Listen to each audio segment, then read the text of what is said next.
Welcome to the Inner Practice, stories of transformation and healing. I'm your host, Jackie Vandertoon, and today's episode is all about the power of transformation through movement and mindful care. I'm excited to introduce Brittney Norman, a yoga instructor and fascial stretch therapist whose journey from competitive sports to healing modalities has deeply shaped her relationship with her body and mind.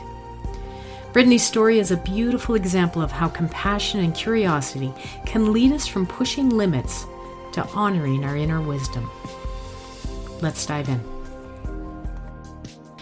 Brittney, I am so excited that we're here having high tea with you and my dogs. So both the pups are here. That was wonderful. Thank you for that glowing introduction.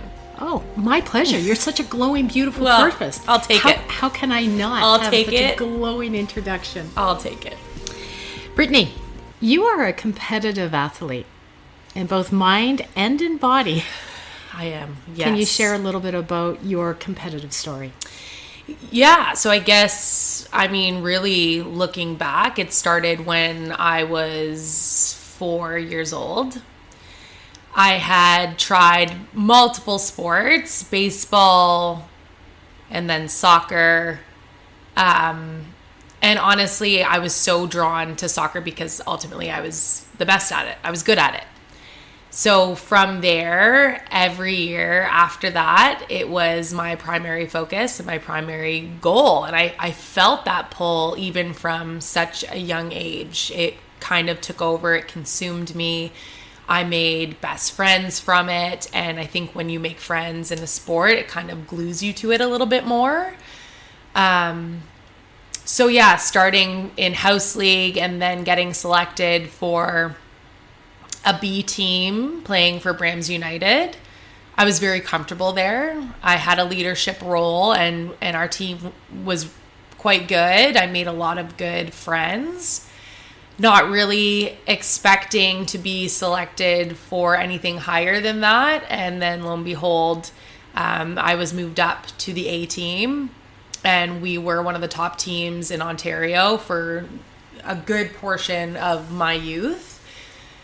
I also took on a leadership role there as well. I was voted captain from my teammates. I just found I was able to connect with so many different personalities.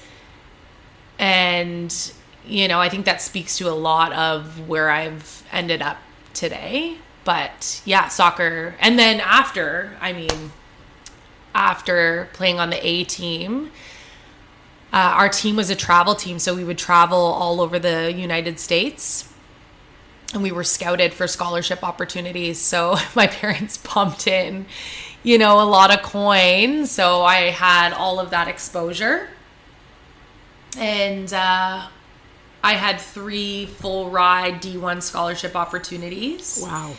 Yeah. So, that was a lot. I was 16, 17 years old when those offers came in. And everybody was like, you got to pick a major. You got to pick what you want to go to school for. We have to prep for SATs. It was just a lot. It was a lot when you're 17. So I kind of said, nope, this is not for me. And I decided against it, which I think kind of crushed my parents and honestly more so my grandmother more than anybody because they were just the wind at my sails all the time, right? They traveled with me everywhere, all over the States. So, I knew in my heart, though, it wasn't for me to go to school in the States. And a lot of my best friends did, and they loved it. And that's their journey. But for me, I'm a homebody. And the thought of being there, and I tried it. I went to Kentucky, Moorhead State University, for a 2-week training camp. And this was like a little taste of like what your life was going to be out there, essentially, when you're living on campus, you're waking up at, the crack of dawn, you're out for a team run, you're out for a morning practice, you have breakfast, you go to class, then there's an afternoon practice. Like the schedule is just very, very demanding and very overwhelming, especially for a 17-year-old. So anyways, after I went to Kentucky, I was like, yeah, this is just not for me. As much as I loved the game, there was other things that were starting to kind of come into play a little bit. So more of a social life, I'd say, back home, right, kind of took over a little bit. But yeah, that's kind of the gist of it. I don't, I've been very privileged to work with athletes all my life. And I don't think the public realizes the pressures that these kids are put under to perform.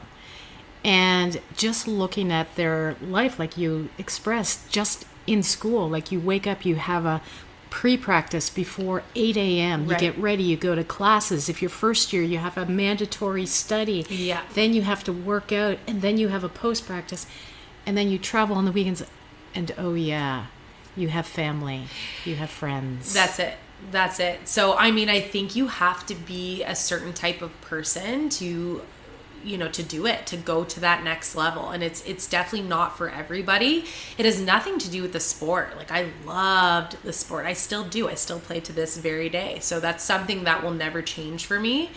But I think diving in on that level was just a lot at the time. Like, I mean, looking back now, I was like, maybe I should have done it. Maybe I could have done it. But then ultimately, where would I be today? Right? It's just, who knows? Right. So can you dive into a little bit more of that competitive kind of mindset? Because this is, again, something that I think athletes make them really unique is their mindset is different. Now, exercise movement is hard for anybody. For sure. It doesn't come easy. No. But there's a drive. There's something. Can you tell us a little bit more about that mindset? Honestly, like I know I inherited that mindset from my dad. For sure. I'm so similar to my dad in the fact that I'm very self-motivated. So nobody has to tell me, to get up off my butt and go for a run. Nobody has to tell me, to do an extra rep or to lift heavier or to do this or to do that. I choose to do that. And I've always been that way ever since I was young. And I always wanted to be not necessarily the best, but I wanted to be a reliable person on the field. So I feel all of my training, it was just like I was born with, I don't know, it's tough, right? Like I feel like I was just born that way. Like I was born with that mindset of like, let's go, all or nothing. Right. Also, I mean, growing up in a competitive household, my dad played very high level hockey. My brother played AAA hockey. My brother was very, very good at hockey. And being around them and, being in and out of the arenas, like I'm the third child. So I was kind of dragged around to all of the arenas. I mean, I think I was running feral, eating pizza rolls most of the time, but I'm sure just being in that environment rubbed off on me. But yeah, I can't say that I had to learn to be self-motivated. I never had to, and to this day, I never have to no one has to force me to do anything. It's coming from within. It's coming from a desire to be the best version of myself. So I don't know. I don't know how I think that can be learned for sure, but I truly believe that it's just in my DNA. Right. I don't know. Certainly because my sense is because you've grown up with it, it's almost like breathing. It's almost like brushing your teeth. You get up at 4 a.m., you go to, the hockey arena, and the feral child is drug along, and then you go to the next practice, and then you get in there for your practice, and that's just kind of the family dynamic. It is. And for sure. And I mean, I'm seeing it now with my family, having 3 kids. By the time my son could stand, he had a baseball bat in his hand or a mini stick or a football. He was just drawn to it. And I feel, as parents, my husband and I, we were very diligent in the fact that we, offered up a variety of things, right? It wasn't just like, here, take this hockey stick and take this ball. It was, hey, here's dolls and here's hockey sticks. So Brittney, your kids really have grown up with the whole hockey sticks and the mini sticks and the sporting stuff as well. Mm-hmm. Yeah, totally. So from the time my son could pretty much stand, he was never without some kind of stick or ball in his hands.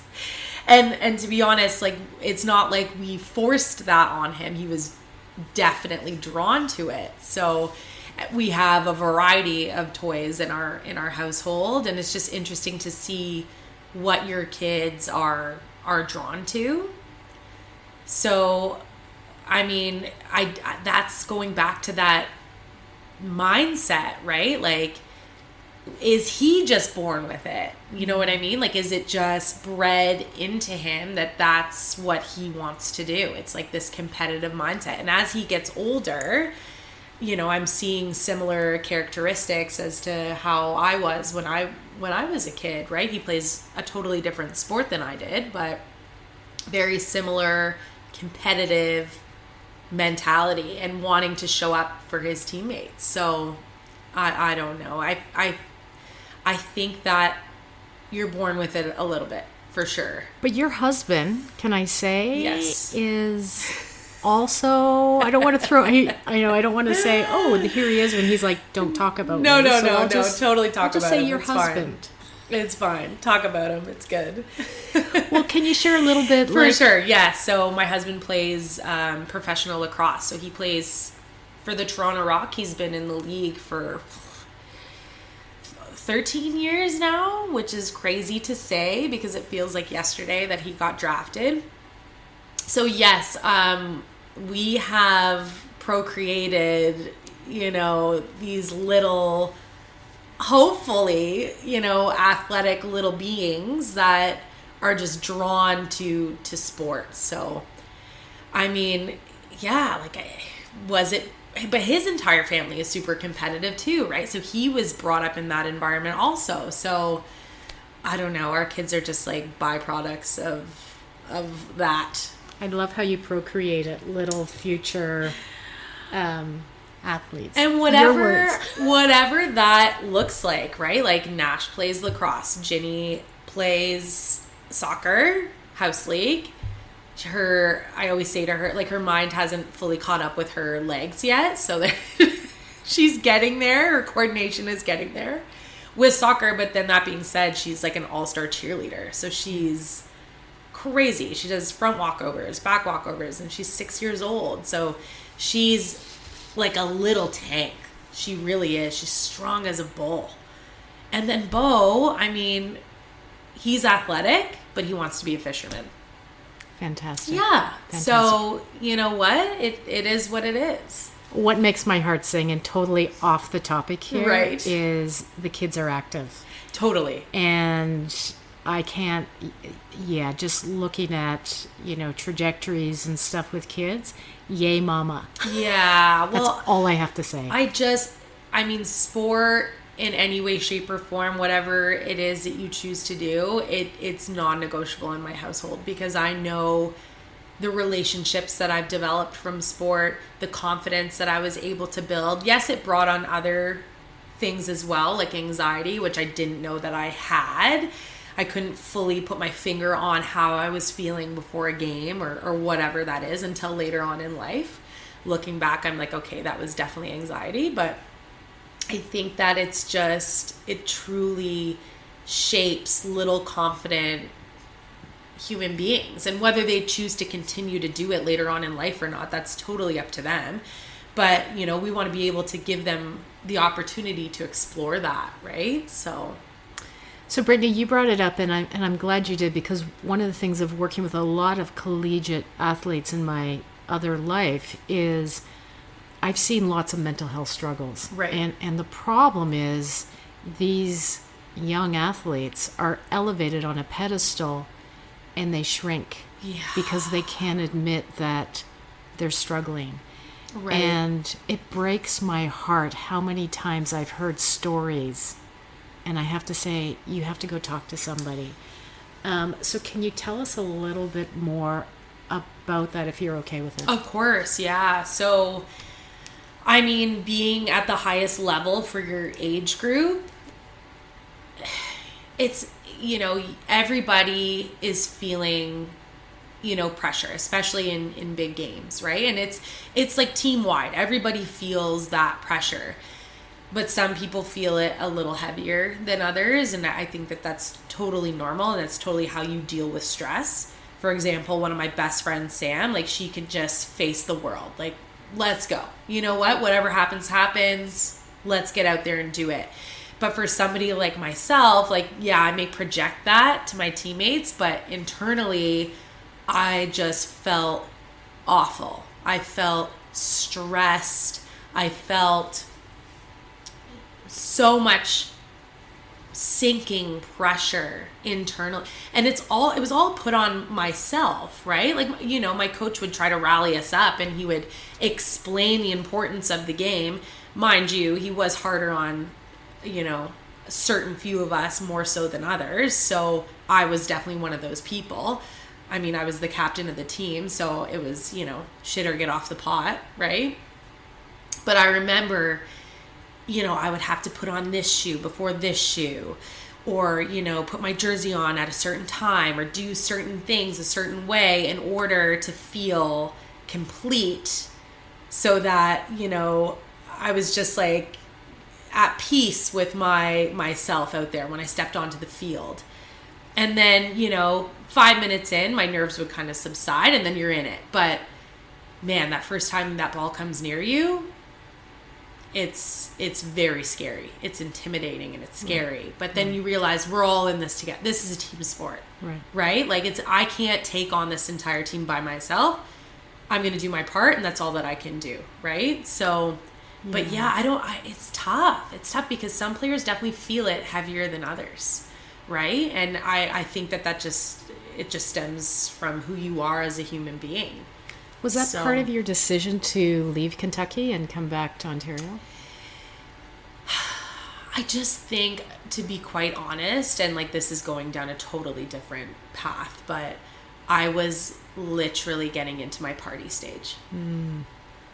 I was meeting new friends in school. I was exploring all the things, house parties. I was 17 years old. That's when everybody was like drinking and going out and having fun. And mind you, I'm at the soccer field 4 days a week. Right. So my friends were doing all this and having so much fun. And I was like, guys, can't. I have to go to practice. And I think that, looking at that now as a parent, I'm like, that's awesome, right? Like, you have something that's kind of keeping you on the straight and narrow. But for me, I totally rebelled against it. And I was like, you know what? Soccer, see you later. I'm going to go let my freak fly a little bit. Right. So I did. And I have some of the best memories from those days, for sure. Honestly, that's like pretty much how I met my husband. Like, I was able to like give more time to my friends in Orangeville, to be honest. But that being said, everybody who stood beside me at my wedding was from my soccer team. So, but that's the difficulty with being an athlete is you have not just an 8-hour job, you have a full-time, week-long, however many hours there are in a week. Right. You are there. Yeah. And you can't live like a normal 17, 18, 19-year-old. No. You are soccer, for eating, sure, drinking. Your school is, dedicated to this as well. It's a hard life. It is. And I remember trying to combine the two. So I remember going out and drinking my face off, and then going to soccer practice the next day. And we had like indoor, like dry land training pretty much first. So we were on the exercise bikes, and that was the first time I ever really experienced a hangover. And the whole entire little gym studio that we were doing our dry land at started to smell like liquor, because it was pouring out of my pores, and I felt awful. And I was like, this just doesn't coincide. These do not work together. How do we do this? Right? But unfortunately, the crazy party girl in me kind of won at that point in time and took over. And I see like girls that I grew up playing with, some of them are on Team Canada right now. Right. But they came from wealthy family. They never had to work. Right. Right? Like, and again, that's a whole other different topic, but. Right. So. And you're in Kentucky and having some bourbon as well, which is pretty nice. Having some bourbon. I'm not condoning drinking underage. No, definitely not. And I know that's crazy to say out loud, but it's true though. Those are like those years, right? And I think, I mean, looking at my husband, and I know this podcast is not about him, but he is one of those people who would never miss those practices. He was truly dedicated to want to be there. And yes, he still had his moments, don't get me wrong, of fun, because that's what those boys are all about. But he was so dedicated that he was able to make it to that level, right? He never wanted to give up the sport. Where me, I was like, I'm okay with leaving this for a little while, right? How does that sense of competition, because you can correct me, yeah. I don't think it goes away, and I know you know, I see that competition come through. How does it affect your everyday life, like sports, or can you compartmentalize? Like, I'm going for a run versus, I don't know, I just went and got groceries. I'm getting groceries, or I'm, hanging out with friends. Like, does it enter into other areas of your life? So, like the competitive nature? Depends on the setting, I guess. Like, if we're hanging out with, neighbors, for example, and we're playing backyard games, for sure, it comes into play. I always want to be the winner. But I think now, being an adult, I'm able to, let it go. Whereas in the sport, there's no one that's going to get by me. Like, I will try my best. And sometimes that means taking somebody down on the field. Which is, not great. But, in other areas of my life, I think it becomes an internal thing for me. Like, I don't feel like, say, when I go to work, that I'm competing with anybody or I'm feeling competitive by any means. Like, if, Jackie V has more numbers coming to her class than I do, like, I don't care about that kind of stuff. But it becomes an internal thing for me. Like, how can I be better always? Which is kind of sad sometimes. How come? What do you mean? Like, how can I always, like, it's like I'm never fully content. Like, I always have to be the best at whatever I'm trying to achieve, right? Mm-hmm. So that's definitely got to be that competitive mindset coming through. And because I'm not able to project it anywhere else, nor do I care to really, right? Like, I work at a yoga studio, so it's not about that there. So I guess it's getting internalized. So, it's like, how can I be better all the time? Which is kind of a great segue, because I'm hearing, my brain is split between athletics and yoga. Yeah. And so when did yoga start entering into your life? So I guess it would have been my early 20s. I think I was 20 when I first explored yoga. We learned it a little bit in high school. So I think I would have been 17 when I first did yoga. And honestly, at the time, I was like, this is super boring. Like, I don't want to do this. Like, I have right? to ask, why is it super boring? Well, it was the atmosphere, right? Like, I think this class it was like a weight training class. And then we'd have different people from different areas of fitness come in and teach us something. So, like, CrossFit or whatever the case. And this particular person came and taught us yoga.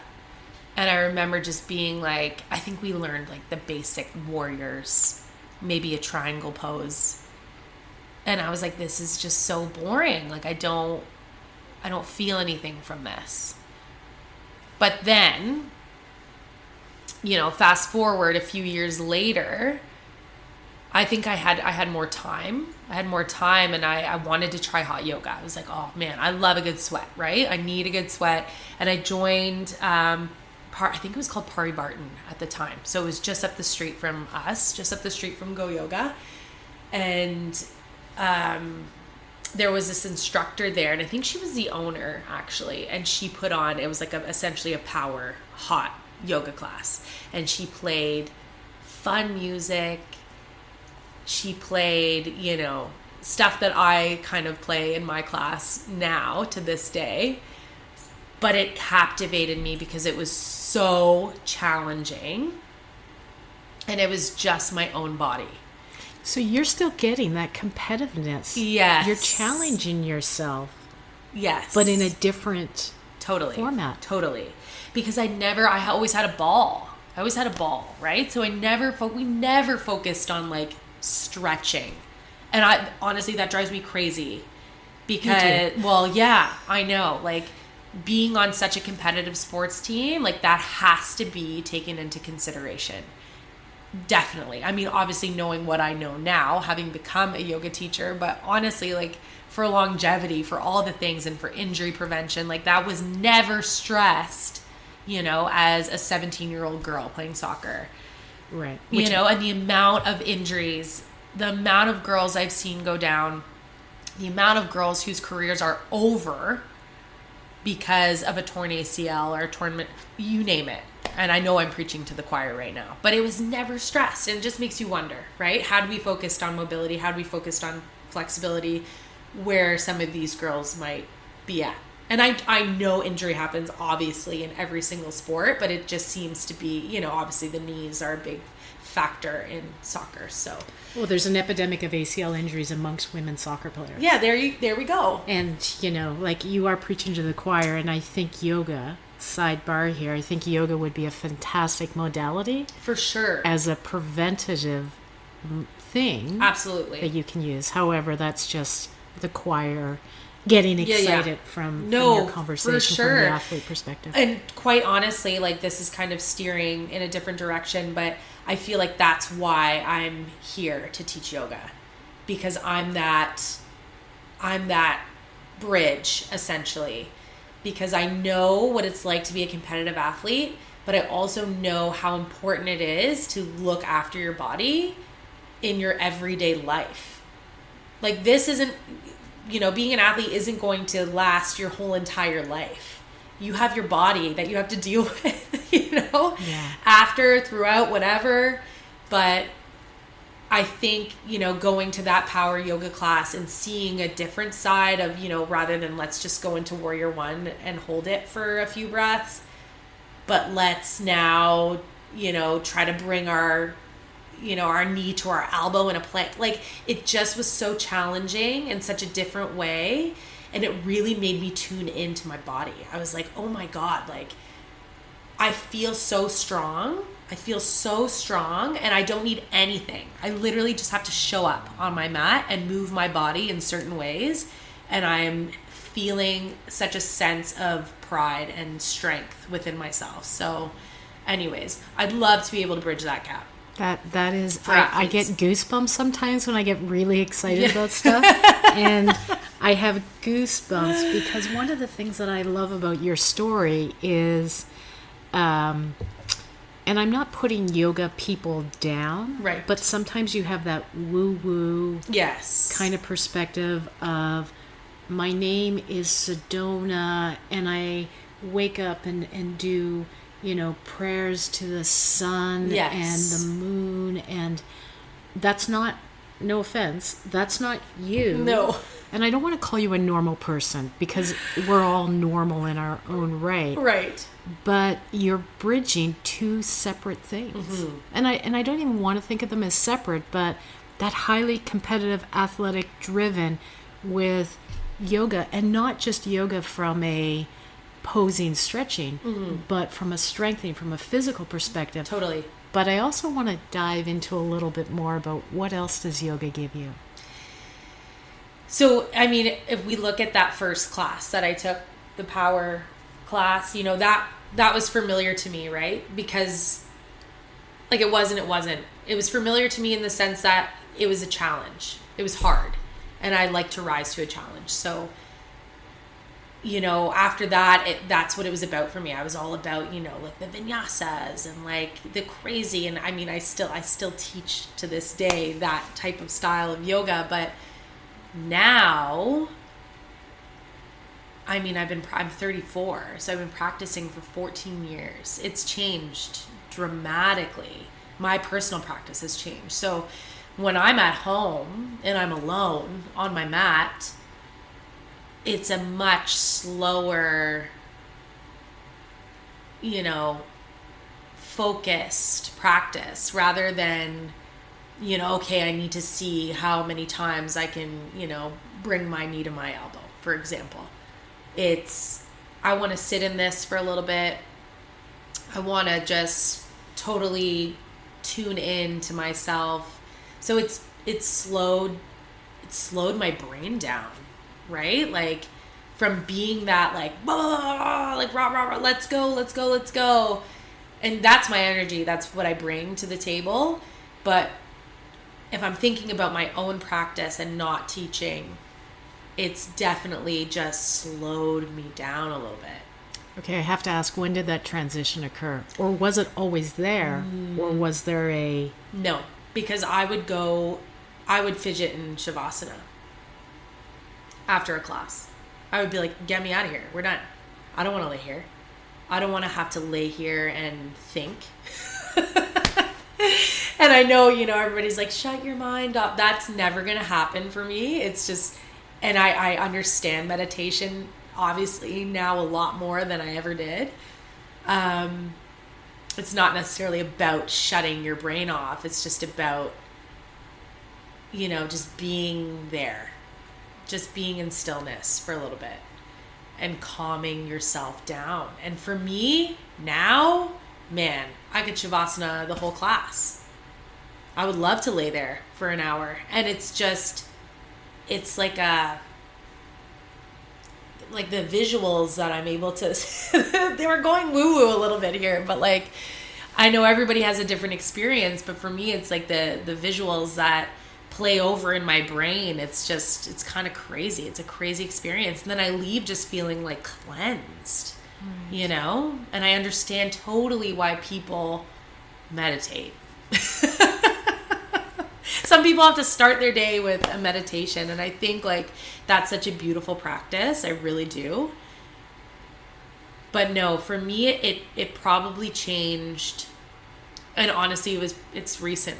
It's recent that it's changed for me. It's not like it was years ago. It's recent. I'd say probably since coming to Go Yoga. Which I appreciate you saying, because we're in a world of quick fixes. Yeah. Just fix it now. And this has taken you 14 years. 14 years, yeah. And it's a journey. Totally. I assume. And that journey will probably continue someplace. It's cool. It's like interesting to see. You're just like meeting yourself where you're at. And I think yoga has something to do with it, for sure. But I also think that we change all the time as human beings. So it's just the two kind of meeting in the middle, right? You mentioned something really interesting to me, and that tuning into your body. And this is why, going back to your comment about athletes in yoga, interoception, or that sense of what's going on in my body at the time, I think is so important for, and I often talk in my classes about Simone Biles having the twisties and honoring that. And I wish we could do that with ourselves as athletes as well. For sure. Can you talk a little bit more about that sense of, I can feel what's going on in my body? And has that always been the case, or is that relatively new again? I feel like I've always been very in tune with my body. I think, now more so, because I know kind of what to pay attention to. But I didn't always listen to it. I would just be like, okay, I'm tired. My muscles are sore. Who cares? Let's just keep going. Whereas now I'm like, I'm sore. Like, let's just take a day. Like, take a day. Listen to your body. Like, what's the harm in not exercising for one day? Or what's the harm in, you know what I mean? So definitely more so now I'm able to listen in a little bit deeper and understand that like it's okay. It's okay to just like chill out a little bit, right? I think we're in such a high pace, and especially where I'm at in my life, you know, with my children, it's just constant. It's constantly on the go, and I love that. If I'm sitting around at home for too long, I'm bored, right? And I can't ever say that I'm fully sitting down on the couch, really, ever. So, can I ask you? And I'm going off the cuff here. Do you think that you're a different parent to your kids because of yoga, or this is Brittney anyways? That's a really good question. It's hard to say because I was practicing before they were here. So it's hard to know how I would have been. I think that I have a whole bunch of tools to use because of yoga, you know, as a parent. Can I give you an example? Because I was walking through the mall the other day, and this poor woman, little guy, was having a temper tantrum. Yeah. Literally screaming, and she's embarrassed, and she's trying to get him into the car, and I feel like if she wasn't in a parking lot, things may not have gone well, and I'm not staring. So, for sure.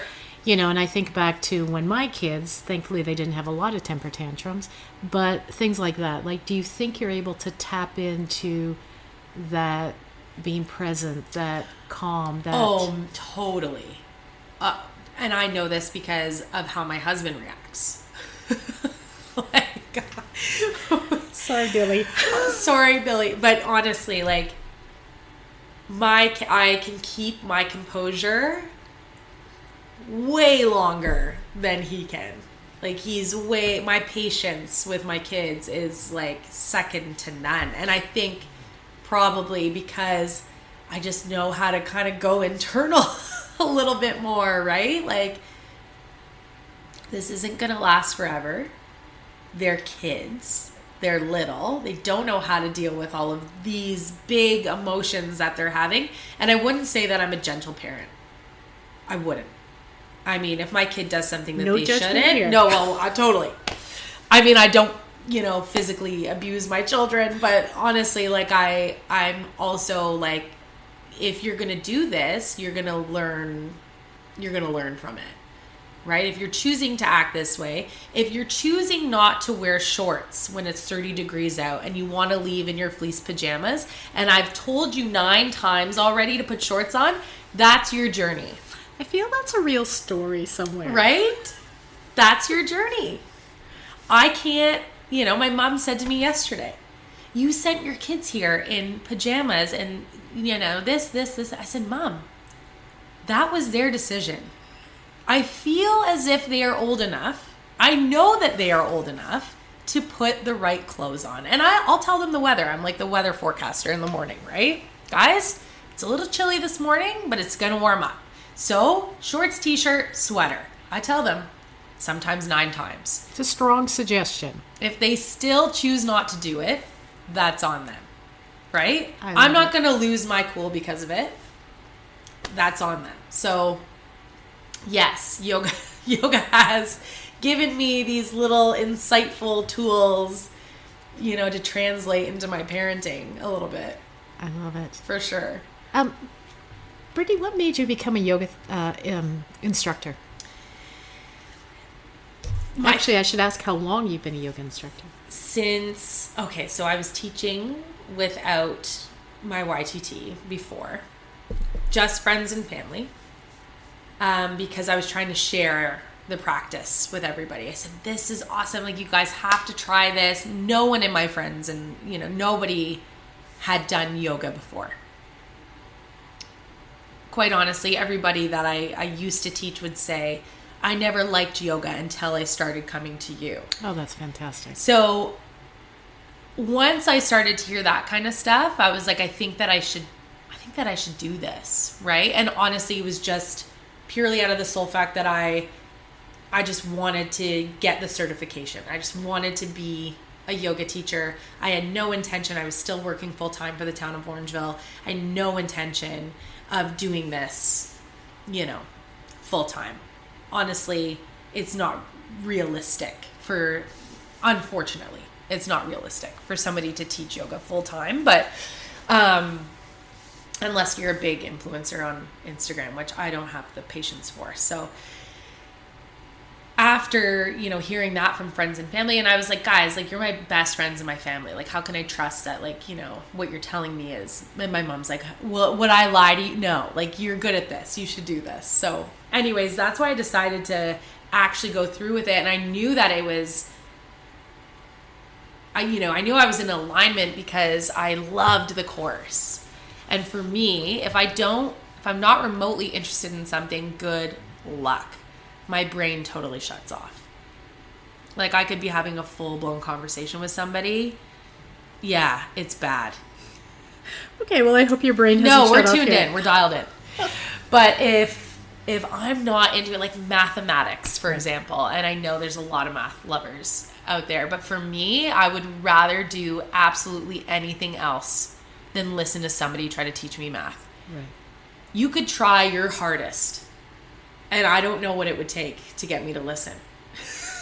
Anyways, I knew I loved yoga teacher training because I was dialed in, and I loved learning about the human body, and I loved learning about asana and, different poses and what they did for your body and how to flow them together. So what really drew me in was like the sequencing. Like, I feel like I'm kind of a creative sequencing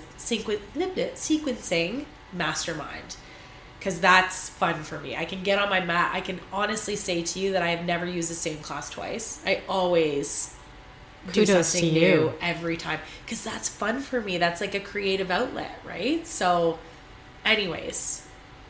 Well, and just because if you can't hear, listener, Brittney has a beautiful personality, and I think people are drawn to you because you're exuberant, Great word. And you radiate positivity, and you radiate energy and enthusiasm. Well, thank you. And so you're not just about poses. Like, I could probably take your class that you've written, right? But it's not the same class, right? Because you infuse you into that class, which I think is so important for every yoga teacher, right? And I honestly, when you first start teaching, it's totally overwhelming. It's scary. It's new. But then the more and more you do it, you're like, okay, I know not everybody is going to like me, right? And I'm okay with that, right? I'm okay with that, because ultimately your people, they find you, and you just do you be yourself. That's it. I'm glad you said that. And it comes through in your teaching, right? It comes through in your teaching. Yeah. So anyway, Brittney, you have taken on additional things of being a fascial stretch therapist. Yes. Where did this come from? Oh my God. Sometimes I just think, the world works in very mysterious ways. Most times. I always had kind of, I love working one-on-one with people. And I said this even when I was in horticulture. I was exploring, horticulture therapy, which is essentially the practice of, working with people in rehabilitation centers and using plants to bring them back to themselves in a form of like, nurturing the plant. You're going to nurture yourself. Anyways, so I always knew I wanted to do something with people. I just didn't know what that was going to look like for me. And then, teaching yoga, working with people in a classroom setting, providing hands-on adjustments. I was like, how can I dive into this a little bit deeper? So I ended up coming across, it was actually Taylor who showed me this course. Taylor from Go Yoga. She had taken it previously online in order to boost her hands-on adjustment material she was working on. She just wanted some more information. So I ended up taking it in person in Toronto, and I fell in love with it. Like, it's all one-on-one, and you feel like you're actually helping people, which I absolutely love. So essentially, we learned like 36 different types of assisted stretches, mobility work. I have a dog here that's sleeping, that's chasing bunny rabbits. I'm sorry. I love it. No, this program was just great. She's so cute. Keep going. Okay. Wake her up from the bunny rabbits. Aww.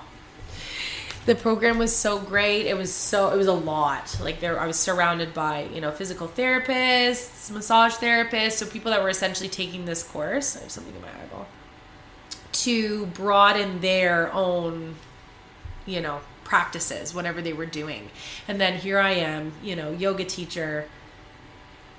We learn anatomy and stuff in our YTT, but it's not like it's what you did, right? What you went through for. So overwhelming for sure, but amazing how like-minded people are able to like collaborate and help each other learn. So I've just felt like so accepted, so a part of, the family. And ultimately I learned so much in that course that I had to bring it back to Go Yoga. I had to. So now, I've started Go Stretch, which I'm so excited about. It's still very fresh. It's still very new. But it's generated a lot of interest, and I think that every single human being needs it. Well, and I think, again, for you, it's because, and this is one of the beautiful things or sad things about athletes, you learn about your body, but you've been injured. And you have this appreciation for, hey, I understand. Yeah. Like, I've been there. Totally. And the yoga perspective is that giving, that heart-centered approach. Yes. Can you tell me a little bit about how you bring yoga into fascial stretch therapy? Because you had said that you're not the same therapist. I don't feel like I am. Like I think, from the moment that you step into the space, I kind of set a very serene, calming atmosphere where I think if you go to any other stretch therapist, it's very clinical, which is totally fine, right? It is a very clinical practice, but I wanted it to be more than that. I wanted people to fully relax and immerse themselves in it. So for me, setting the scene is very important. I want you to come into that space and just feel your shoulders lower a little bit. But there's also some breath work that we tune into. There's a lot of breath work actually that goes into it. There's a lot of communication throughout the entire thing. But ultimately, I want you to feel like you're in Shavasana, but you're getting a really good stretch in.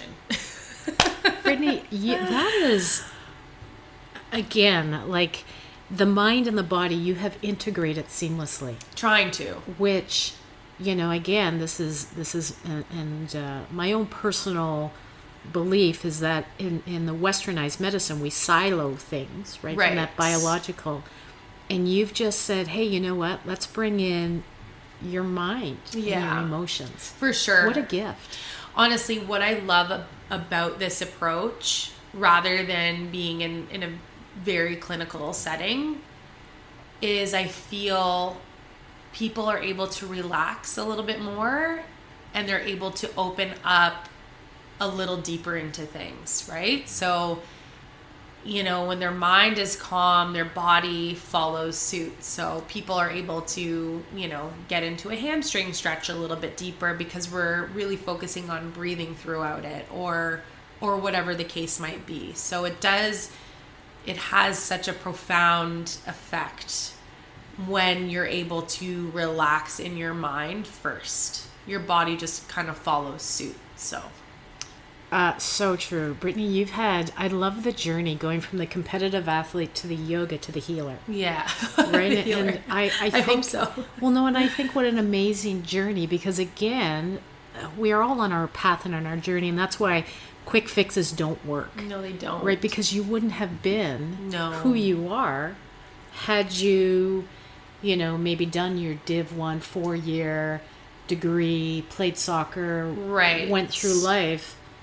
This path may not have found you in this way. Honestly, that's wild to think about, right? I never, who knows? I might not have my children. I might not be with my husband. Who knows, right? And I know that everybody could say that about their life, depending on what direction you chose. But, I think always wanting to be the best,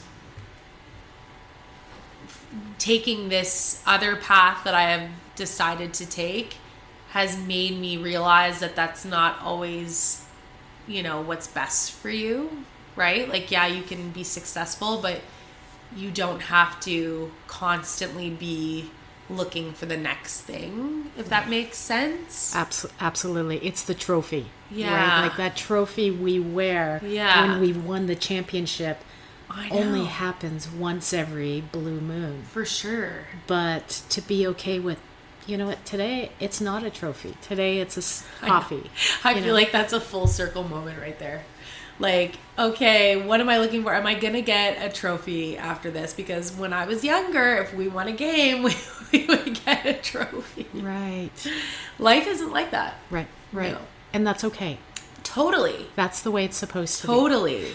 I also have to accept, when I am doing the right thing. It's coming off confusing, but I mean, I have a hard time, like I said to my husband, I have some clients who have come to see me who are this is incredible. You're really changing my life. And I have a hard time being okay, yeah. Okay, cool.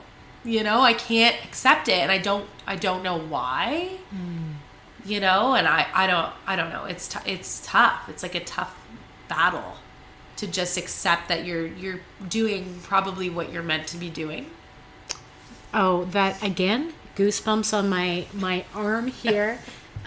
What an amazing moment. It's like you never know the impact you have on someone's life, and you may never know. No, I know. You've been gifted with that, with the conversation. Right. But, as we go through life, we have to understand that, maybe that smile we gave that stranger made the difference their in day. Yeah. So what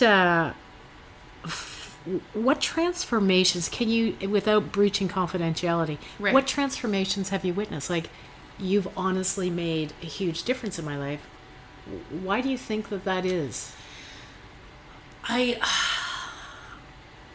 think that, if we're going from, if we're stepping away from FST for a second and going into teaching, I think that I have shown people, not just women, but men as well, how they can utilize their bodies to build strength and actually see results from it.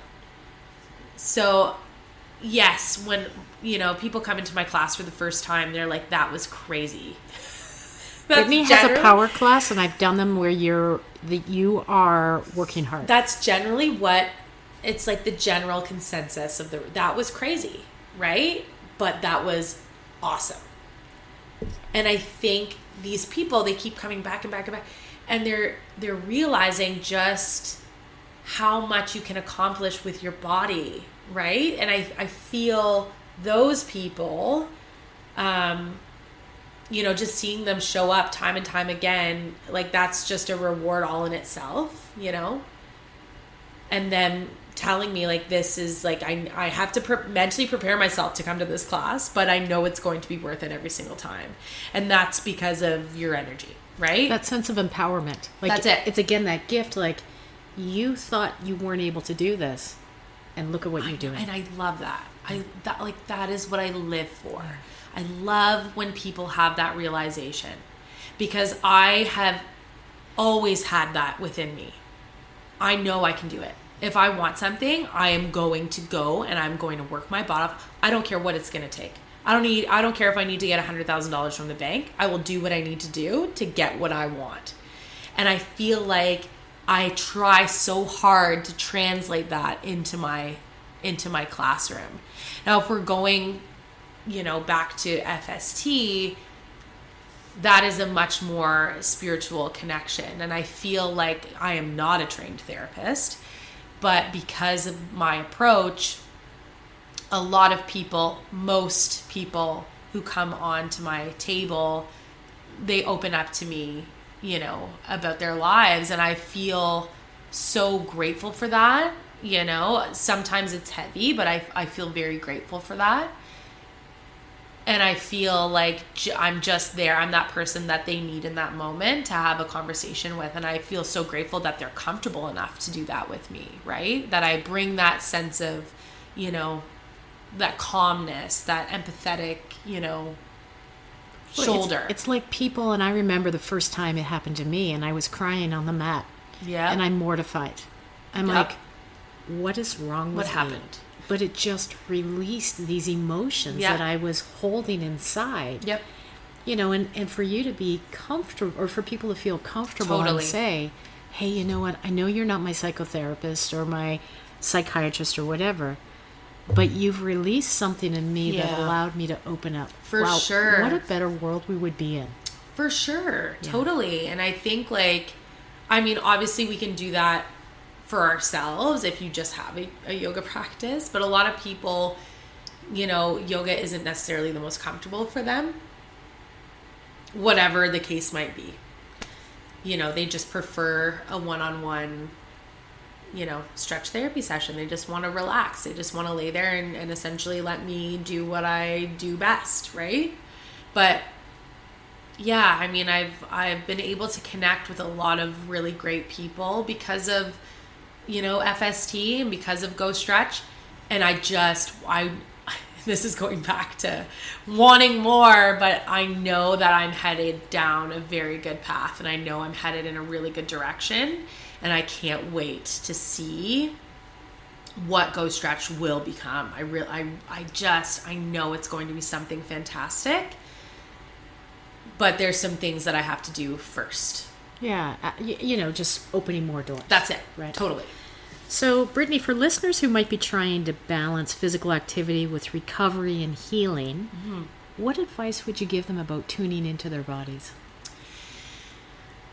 I guess it depends on, whatever level of fitness or whatever sport you're playing. It all depends. There's a lot to be said about those recovery days, whether that's and I use yoga as a recovery day, personally. I think most people should. It makes you feel so much better. Also, FST helps for sure. But yeah, just listening to your body, as best as you can. And, not only just, physically, but what are you doing? What are you eating? Are you drinking enough water? Are you taking in enough salt? That's what I've learned lately is I'm not getting enough salt. Right? Brain fog, tired, all these things, salt is the answer. So, just accessing resources, quality resources to help you recover, but come to yoga. Yes. Check. Yes. Check. Totally. Just incorporate it. It should be incorporated into everybody's, fitness regimen, in my opinion. I can't agree more. Right. Brittney, is there anything that you would like people to know about you, yoga, fascial stretch therapy, business, before we sign off? Oh, that's a loaded question. I feel like I've said a lot. I know I have the gift of the gab. Quite honestly, it's hard for me to put into words the experience, of FST when you come into the yoga studio. I'm coming into the yoga studio is like the first step, right? And most times, and I'm sure you've heard it just from members, how captivating that space is and how familiar and comforting that space is to be in. So, that's the first step, is just showing up and coming through the doors. And can I add in, don't be afraid to try. On Go Yoga, it was, you don't have to be perfect to be here. Yeah. And I think that's really important. It's so true. Nobody cares about your body. No. Nobody cares about your sex or gender or nothing. If you just want to come and lay in Shavasana, I always joke and say, I'll come over and check to see you're still breathing. That's it. But it's all about you. It's all about you. And honestly, I think that so many people have the biggest misconception that they have to be flexible to come to yoga, and that makes me laugh every time. I've never done yoga before, I'm not flexible. I said, well, you're in the right place. Like, it's not going to happen overnight, but you're in the right place. You're not supposed to be flexible, to come here. If you already are naturally, that's great, good on ya. But I was never flexible. Every time I step on my mat, I have to work for it, right? I'm not naturally flexible. So that's a big misconception, So I think people just need to let that go. And we have some of the best instructors there ever, truly. Like real people, With real stories. With real stories, for sure. But like real people who are, they just were teaching because we actually love the practice. It's not like we're making, thousands of dollars. Like, we genuinely love the practice. We love the space. So I don't know. I'm veering off. Absolutely okay. Brittney, I am really excited about your journey. I'm Thank really you. excited to see where life takes you, because I know a little bit of inside information. I will include in the show notes how you can get in touch with Brittney, because she does do fascial stretch therapy, and I'll include the studio that she works at as well, and any other links to get in touch with her. So I am honored that you've shared this story. Thanks, Jackie. Thank you so much. Of course. Anytime.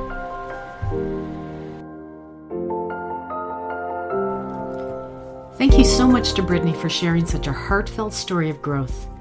I'm truly inspired by the journey she's on, combining her athletic background with yoga and fascial stretch therapy to help so many people heal. If you'd like to connect with Brittney, you'll find her contact information in the show notes. If this episode resonated with you, please consider sharing it with a friend, leaving a review, or passing it along to someone who might need to hear Brittney's story. And don't forget to like, follow, and subscribe on your favorite podcast app to stay connected with the inner practice. Until next time, stay grounded, stay open, and keep listening for the wisdom within you. This is the Inner Practice, stories of healing, awakening, and becoming. I'm Jackie Vandertoon. Thank you for being here.